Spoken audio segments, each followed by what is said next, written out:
What's up, y'all? Back with key point 19, and this is getting into what I think is the most important part of the key point structures. But key point 19 is you have great ideas. Now, I tell people all of the time, don't tell me what you're thinking about doing. Don't tell me, because I'm the person that believes in you. I'm not a dream killer. I'm going to try my best to tell you how to do what it is that you're looking to do. I'll go out of my way, sometimes to the detriment of things that I'm working on, to make sure whatever your ideas gets off of the ground. Don't tell me what you're thinking about doing, because I'm going to hold you to it. And then I'm going to tell you how you can get started on it. As much failure as I've had, man, I've learned a lot from that. And I guess a lot of people would say, don't call it a failure, call it a learning lesson. And I agree, call it a learning lesson. But I've learned a lot, man, because I've been through it. There's a guy here named Chuck Lawson here in Memphis. In like 2008, I started winding down my basketball website, right? Chuck contacted me and he was like, yo, can you help me set up a website to do that? And I think I probably charged him $250, right? And this is because to lay out the site at that time, it was a little bit different. So as I mentioned before, WordPress and those things were coming along. So I hooked them up with a company. It was a small hosting company called StartLogic. The majority of the money that he paid me, I paid for the website hosting. And then I gave him all of his login information so he could, do all of this stuff. But then I went back in, I set up the WordPress on the site, and I started doing his updates and helping him out as much as I could, because he said he wanted to do this. I believe in him. Chuck is a great guy. Now, when I wrote this book all the way back 2011, it was amazing to watch what happened after Chuck had that website set up. Now, there were times where I didn't feel like updating his site and helping him out, but I was like, you know what? I'm not running this basketball site anymore. He's going to be a good guy to turn this stuff over to. So I showed you the video I showed you his website in the last video, is 901 Prep Scoop. And it has now become 10 years later, man, over 10, 12 years later, it's now become the best, most popular basketball website in the city of Memphis for high school hoops. And he was able to accomplish what I did with CCB. And he was able to do it in a short amount of time because he didn't have a learning curve like I did. He had help. His great idea, though, it didn't immediately pay dividends.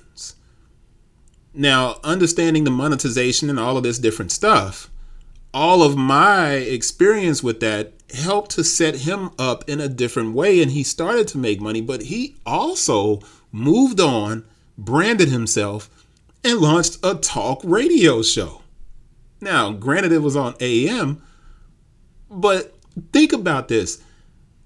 It's crazy for someone to say, I want to run a basketball website and start a radio show. That's a crazy idea, but it's still a great idea, and it's valid, and you can make it happen. Writing down these ideas and believing in them, that's not really crazy, right? So I got to ask, do you think it's crazy to think that you, whoever's listening and watching this, that you can launch a blog doing restaurant reviews locally and that you can earn money doing that? Do you think that's crazy? Do you think it's crazy that you can take a video game and create stories from that video game like The Sims to generate extra income? Nothing is ridiculous or crazy. Stop thinking that your idea doesn't have value. The only bad idea is one that fails to be discussed and analyzed. Now, I did a workshop back then when I wrote the book. I did a workshop with a bunch of college professors at a local college. And in that workshop, I helped the professors to set up a blog. And we did it independent of the school because that would allow them to create this environment. And I talked about this in previous key points. And they could share their ideas with peers and stuff like that. Now, of course, you have your whiteboards and Canvas and all of these different blackboards, programs that are built into the colleges now. And you don't have to build something outside of it. But when I was talking with those professors and those teachers, I was like, you guys want to share these ideas and you want to start maybe putting information out there. And I was like, maybe all of you guys can start taking on consultations as a professional organization of higher education doctors and educators. So the knowledge that they have as doctors and professors, it makes them the perfect kind of social network for homeschool programs, tutoring networks, to work with testing coordinators. Now, this could be for any set of teachers at any school. There are different things that you can do outside of that school. You may not have a whole lot of time, but maybe 1 hour a week, you can kind of build an extra part to create more income, right? Now, for them, when I did that, session with them, it was basically on blogging and integrating social media into their college courses. But I mean, really think about it. If they really wanted to begin generating interest in the blog that they created on that day, and I built it underneath my platform because I knew they weren't going to follow through with it, but I wish they would have. But check out the name that we came up with. We called it EAT. EAT. Educational Assistance Team. And it seemed like a silly acronym. And I did, but once everybody looked at the process of setting up that blog, they could understand how EAT could actually help them eat. Now, like I said, they didn't follow through. I wish they would have, because it's a great idea. Maybe now somebody's listening right now that's a teacher. You can get with other teachers and you guys can build this thing. And you can start working with homeschool students or students who are staying at home. There's so many opportunities out there. Your great idea may seem small, but so was Facebook, right? Originally. Now, I recall as a kid, when I talked with my best friend, and every day we would talk about dreams and what we would do when we grew up. We would have these cards that we taped to our walls. Pictures like I drew pictures. We had pictures of girls, of course. Everything associated with being rich. We had these crazy ideas. And back then when we were kids, we believed in them. We really thought we could start these companies that we came up with. Somewhere between the ages of 16 and 30, we stopped trying. Actually, I don't know when he stopped believing in those crazy dreams we used to have because we kind of lost contact. But I remember being in the Navy and realizing that I could fix an airplane. I could work on the flight deck in the most dangerous environment in the world. But I didn't have any aspirations when I was in the Navy. I had no aspirations. No dreams. I didn't dream. So when I was advancing towards the end of my enlistment, and I made E4, I did everything I was supposed to do, and I was a really good aviation electrician, but the Navy was downsizing, and they were switching us into these different things called CREO groups. And I wasn't going to be able to keep my job as an aviation electrician. I was going to have to become an AO, which is an aviation ordnanceman. And while AO is an admirable job, a difficult job, an ordnanceman loads, tests, and troubleshoots aircraft ammunition and missiles. I felt like I would be leaving a job that I felt required a lot more skill and was a bit more prestigious. Now, that's kind of uppity of me probably, but here's the real deal. I didn't have any dreams at all. At one point when I was in the military, I thought I wanted to be an officer. but I never went to college or, school. I never applied for any programs. I simply had become one of the guys. When it was time for me to make a decision about re-enlisting, I decided to not take the re-enlistment bonus and a different job. I hadn't prepared for leaving the Navy. I simply walked away on terminal leave, and I moved back and forth between LA and San Diego. Now, because I'd never taken leave the entire time I was in the Navy, I had a ton of time on the books. And I still had time to re-enlist, since I wouldn't officially be out of the Navy until my terminal leave ended. I basically kind of did what most people do. I started applying for jobs, and I found a really good job. For a 22-year-old. I was 22 getting out, and I had a Mustang. I had this beautiful 2-bedroom apartment in San Diego. I lived like 10 minutes from the beach.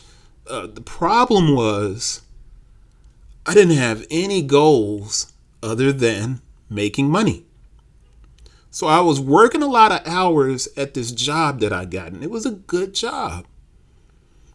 I was enjoying what little bit of free time I had, but I wasn't happy. I worked at that company for 6 months. That company then sent me out to South Carolina to learn more about my job. They paid for it, and I lived in South Carolina. And then when I came back to San Diego, after living back and forth between LA and San Diego, I went to an open gym, and I was playing basketball. And the head coach asked if I was interested in playing college basketball. I didn't know it was a tryout of some type. I just thought it was an open gym. But I was 23 years old. But because of this coach named Zach Jones, he played at San Diego State, played for the Cavaliers. I think he played for the Cavaliers too. But he's an amazing coach, amazing person. Because of Zach Jones, I had a completely different opportunity to dream again. I never thought I'd be able to play college basketball. I was overweight, all kinds of stuff, man. I mean, I had a jacked up back from being in the Navy, but I could still hoop. I had always been good, but I hadn't really played competitive basketball since I was in the 10th grade. I was academically ineligible a lot through high school. I got into a lot of trouble, and after high school, I got into even more trouble. People didn't even know the things that I was going through after high school, which is really why I ended up in the Navy. It has saved my life. But I had no dreams throughout the Navy. And then I got a really good job that paid very well. And here was this coach saying, "Hey, you want to play basketball?" And I was like, yeah. Yeah. It was a dream I always had. And I ended up playing for San Diego City College. I left a job that paid very well. I was at Square D. I was a quality control analyst for Square D. So if you go to your garage right now and look at your circuit breaker panel, you'll see a little Square D on it. I was a motor control center final checker. I made a lot of money. And in a city like San Diego, where most people are spending a ridiculous amount of money on their housing, most of their income went to housing. These are the things I had in my apartment when I was working that job. I had tables that were made in the Philippines in my apartment. I had couches that I had custom made in what I call like this Arizona color scheme. I made my second bedroom into a guest room for anybody who needed a place to stay or to seem like a gentleman for any women who may not have wanted to share my room. But I had what most people would consider the perfect life. I was making great money. had a great car, had a great place to live, and I quit all of it to pursue a dream, to play basketball, to go to college. I didn't even have to go to college, man. If I wanted to become a full-fledged engineer, I would have had to go to college. But as a QC analyst at Square D, I was going to make great money and I was going to keep elevating. Instead, from 1995 to 2004, I ended up working in a school district as a teacher's assistant. And I was doing everything that I loved. I played college basketball. I coached high school basketball. I worked on computers and I taught high school classes. I wrote books. I attended graduate school to study creative writing. I hosted the biggest open mic in Southern Cali. Well, it was a bigger one in LA at the world stage, but I was the host at the Gallery 504 poetry reading in San Diego, and it was incredible. We featured people like Reggie Gaines at our poetry readings. You know, Josh Sun, Benny Heron, who's becoming like a big poet in DC right now. These are the people that I engaged with at the open mic poetry night in San Diego at the Gallery 504, run by my guy, Herb Singletary.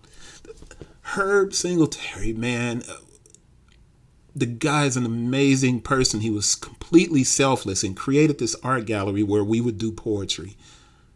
He understood dreams, and I would always talk with him about stuff. And yeah, I'm way off track of what was in the book, but it's important, man. And I can't stress the fact that I was living the life that anybody would have wanted in San Diego, and I quit to go to college and play basketball and do all of these different things. Now, when I was writing this book, what I found is I was in the same position again. So back in 2011, 2012 was when I quit my job again. But what I found is I had always been looking for fulfillment.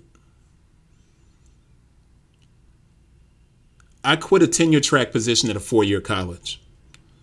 And I went to a high school job teaching in Tennessee. And then I went to a low performing high school in Mississippi to teach.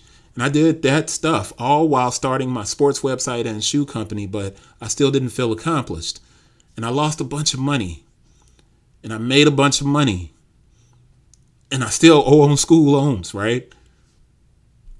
But going back to then and thinking about now, I've always found myself in a position to be able to grow and earn on my own terms.